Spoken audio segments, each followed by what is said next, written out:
আসসালামু আলাইকুম রহমতুল্লাহ ভিউয়ার্স, কেমন আছো? আশা করি সবাই ভালো আছো, আমিও ভালো আছি আলহামদুলিল্লাহ। এই যে ফটোতে যে ইহুদি জালিমটাকে দেখছো, এই জালিমটা একটা বিল পাস করেছিল অসহায় মানুষদের জন্য। ফিলিস্তিনে অসহায় যে মানুষরা জেলের মধ্যে ছিল তাদের জন্য, যে সংসদ থেকে পার্লামেন্ট থেকে বিল পাস করেছিল ফাঁসির। আজ সেই ইরানের হামলাতে, হাইফা ইসরায়েলে হামলা হয়েছে, মিসাইল হামলাতে আজ ওর বউ মারা গেছে।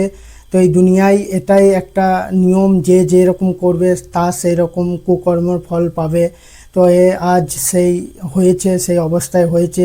আজ ইরানের হামলাতে, মিসাইল হামলাতে ওর বউ মারা গেছে। তো এই দুনিয়ায় যে যেরকম করবে তার সেই রকম ফল সে পাবে। আর আল্লাহ সাথ দেয়, আল্লাহ সাথ দিয়েছে, তাই আজ তার ফল পেয়ে গেছে। জালিমের বউ মারা গেছে। তো এই ভালো খবর, এই গুড নিউজটা আমরা সবার মধ্যে পৌঁছে দিই, সবাইকে দেখার সুযোগ করে দিই। ভিডিওটাকে দেখো।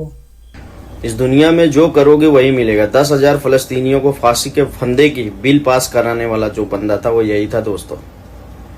और ईरान के हमले में हाइफा में जब मिसाइल गिरी तो वहां पे इसकी बीवी भी थी।